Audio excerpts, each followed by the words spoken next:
రేపు ఎన్నికల షెడ్యూల్ విడుదల చేయనుంది కేంద్ర ఎన్నికల సంఘం. రేపు మధ్యాహ్నం 3 గంటలకు పోల్ డేట్స్ ప్రకటించనున్నారు. లోక్సభతో పాటు 5 రాష్ట్రాల ఎన్నికల షెడ్యూల్ ప్రకటించనుంది ఈసీ. లోక్సభతో పాటు ఏపీ, ఒడిశా, అరుణాచల్ ప్రదేశ్, సిక్కిం రాష్ట్రాలకు ఎన్నికలు జరగనున్నాయి. జమ్మూ కాశ్మీర్ అసెంబ్లీకి కూడా ఎన్నికలు జరిగే అవకాశం ఉంది. షెడ్యూల్ ప్రకటించిన మరుక్షణమే ఎన్నికల కోడ్ అమల్లోకి రానుంది.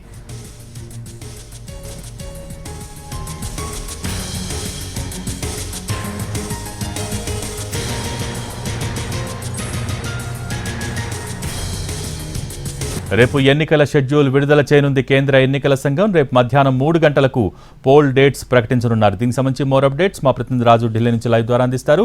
రాజు, ఓవర్ టు యు.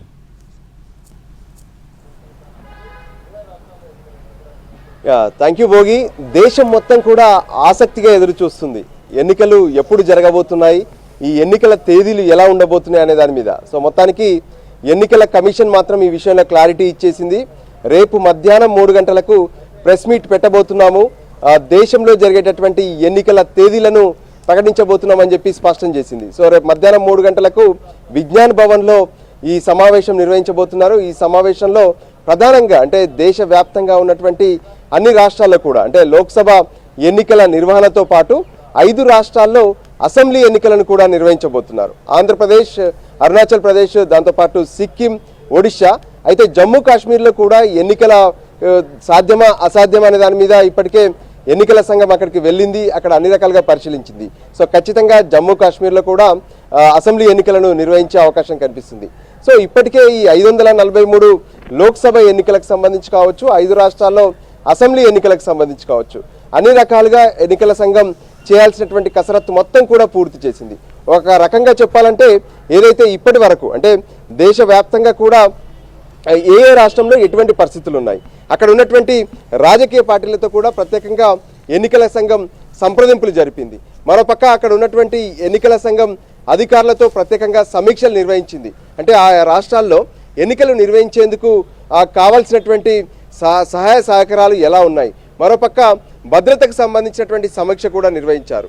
సో దానికి అనుగుణంగానే జూన్ 16వ తేదీలోపు ఎన్నికల నిర్వహణ అనేది పూర్తవ్వాలి, ఫలితాలు కూడా రావాలి. ఎందుకంటే ఇప్పుడు ఉన్నటువంటి 17వ లోక్సభ పదవీ కాలం జూన్ 16తో ముగియబోతుంది. సో ఈలోగానే ఎన్నికల ప్రక్రియ మొత్తం కూడా పూర్తి చేయాల్సి ఉంటుంది. సో దానికి సంబంధించి ఎన్ని విడతల్లో ఎన్నికల నిర్వహణ ఉండబోతుంది అనేది కూడా చాలా కీలకం.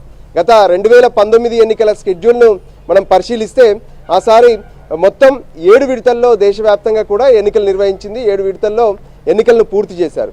సో దానికి అనుగుణంగా చూస్తే ఈసారి కూడా 7 విడతల్లో ఎన్నికల నిర్వహణ ఉండే అవకాశం ఎక్కువగా కనిపిస్తుంది. సో దానికి సంబంధించి ప్రత్యేకంగా గత వారం ఏదైతే దేశంలో ఉన్నటువంటి ఎన్నికల విధుల్లో పనిచేసేటటువంటి అబ్జర్వర్స్ ఎవరైతే ఉంటారో ప్రత్యేకంగా అబ్జర్వర్స్తో ఒక సమావేశాన్ని కూడా ఢిల్లీలో నిర్వహించారు.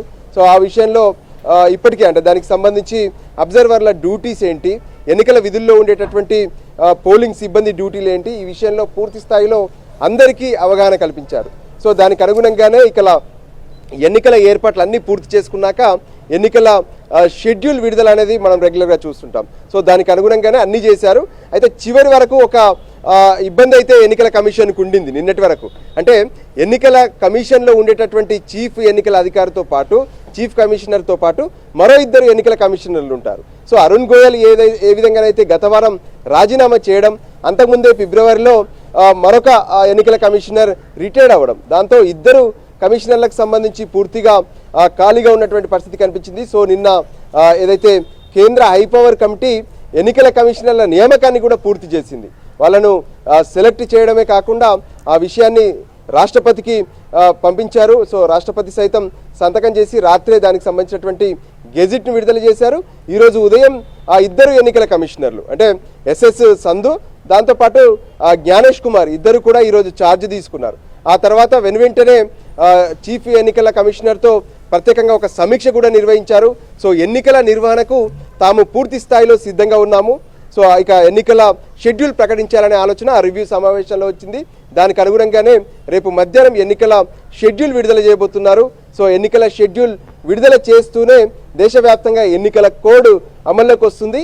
ఆ తర్వాత ఇక ఎన్నికలకు సంబంధించినటువంటి నోటిఫికేషన్ ఏ విధంగానైతే నామినేషన్ల ప్రక్రియ, ఆ తర్వాత స్క్రూటినీ కావచ్చు, ఆ తర్వాత ఎన్నికల తేదీలు ఇవన్నీ కూడా అధికారికంగా రేపు మధ్యాహ్నం 3 గంటలకు కేంద్ర ఎన్నికల కమిషన్ ఎన్నికల సంఘం ప్రకటించబోతుంది. Bhogi. Okay, thank you Raju.